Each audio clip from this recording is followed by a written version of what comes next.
Lenora. Lenora is different from others. Years of perfect stitching experience. Lenora linen, cotton cloth and stitching. Pandikad Road, Vandoor. തുണിമാലിന്യമുക്ത ഗ്രാമപഞ്ചായത്ത് ക്യാമ്പയിനിന്റെ ഒന്നാം ഘട്ടത്തിന് ചുങ്കത്രയിൽ തുടക്കം.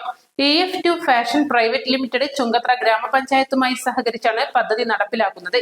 ലോക പരിസ്ഥിതി ദിനത്തിൽ നടന്ന ചടങ്ങ് ഗ്രാമപഞ്ചായത്ത് president TP Reena flag off ചെയ്ത് ഉദ്ഘാടനം ചെയ്തു. വൈസ് പ്രസിഡന്റ് നുസൈബ സുധീർ അധ്യക്ഷത വഹിച്ചു. സ്റ്റാൻഡിംഗ് കമ്മിറ്റി അധ്യക്ഷന്മാരായ ഹാൻസി, MR ജയചന്ദ്രൻ, ജനകീയാസൂത്രണം ജില്ലാ കോർഡിനേറ്റർ ശ്രീധരൻ എന്നിവർ സംസാരിച്ചു. ചുങ്കത്തറ ഗ്രാമപഞ്ചായത്ത് ഒരു വേറിട്ട പദ്ധതിയുമായിട്ടാണ് മുന്നോട്ട് പോകുന്നത്. EF2 പ്രൈവറ്റ് ലിമിറ്റഡുമായി സഹകരിച്ച് ചുങ്കത്തറ ഗ്രാമപഞ്ചായത്തിന്റെ 20 വാർഡുകളിൽ നിന്നും മെമ്പർമാരുടെ സഹകരണത്തോടെ ഹരിതകർമ്മ സേനാംഗങ്ങളെ ഉപയോഗിച്ച് തുണിമാലിന്യങ്ങൾ കളക്ട് ചെയ്യുകയും അതിന്റെ ഒന്നാം ഘട്ടം പൂർത്തിയാക്കുകയും ചെയ്തു.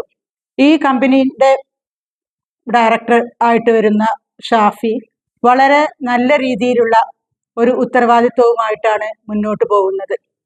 അവന് എല്ലാവിധ അഭിനന്ദനങ്ങളും നേരുന്നു. പ്ലാസ്റ്റിക് പോലെ തന്നെ ഒരു മാരകമായ ഒരു വിപത്താണ് നമ്മളുടെ തുണി വേസ്റ്റും.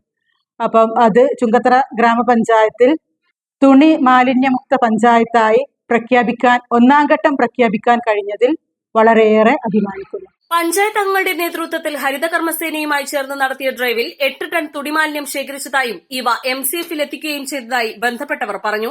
വരുന്ന തുണിയുടെ ഉപയോഗവും വിപണനവും എല്ലാം നമ്മുടെ ജീവിതശൈലി വരുത്തുന്ന മാറ്റങ്ങൾ ഏറെ വലുതാണ്. ഇത്തരത്തിൽ ഉപയോഗിച്ച് വലിച്ചെറിയുന്ന സിന്തറ്റിക് വസ്ത്രങ്ങൾ ഭൂമിയിൽ ലയിച്ചു ചേരാതെ കത്തിച്ച് അന്തരീക്ഷത്തിൽ കലരാതെ വിഷപദാർത്ഥമായി മാറുന്ന ഒരു കാഴ്ചയാണ് നിത്യം നമ്മൾ കണ്ടുകൊണ്ടിരിക്കുന്നത്. ഈ ഒരു പ്രതിസന്ധിക്ക് ശാശ്വതമായിട്ടുള്ളൊരു പരിഹാരമാണ് EF2 ഫാഷൻ എന്ന സംരംഭത്തിലൂടെ ഞങ്ങൾ മുന്നോട്ട് വെക്കുന്നത്. തീർച്ചയായിട്ടും കേരളത്തിലെ മാലിന്യ സംസ്കരണ മേഖലയിൽ പുതിയ മാറ്റത്തിനാണ് ഇതിലൂടെ ഞങ്ങൾ തുടക്കം കുറിക്കുന്നത്. ഇത്തരത്തിൽ ശേഖരിക്കുന്ന തുണിമാലിന്യം ടെക്സ്റ്റൈൽ റിക്കവറി ഫെസിലിറ്റിയിൽ എത്തിച്ച് തരംതിരിച്ച് ശാസ്ത്രീയമായി സംസ്കരിക്കുകയും ചെയ്ത തുണിമാലിന്യ പ്രശ്നങ്ങൾക്ക് ശാശ്വത പരിഹാരം കാണുകയാണ് പദ്ധതി കൊണ്ട് ലക്ഷ്യമാക്കുന്നതെന്ന് ഇവർ പറയുന്നു.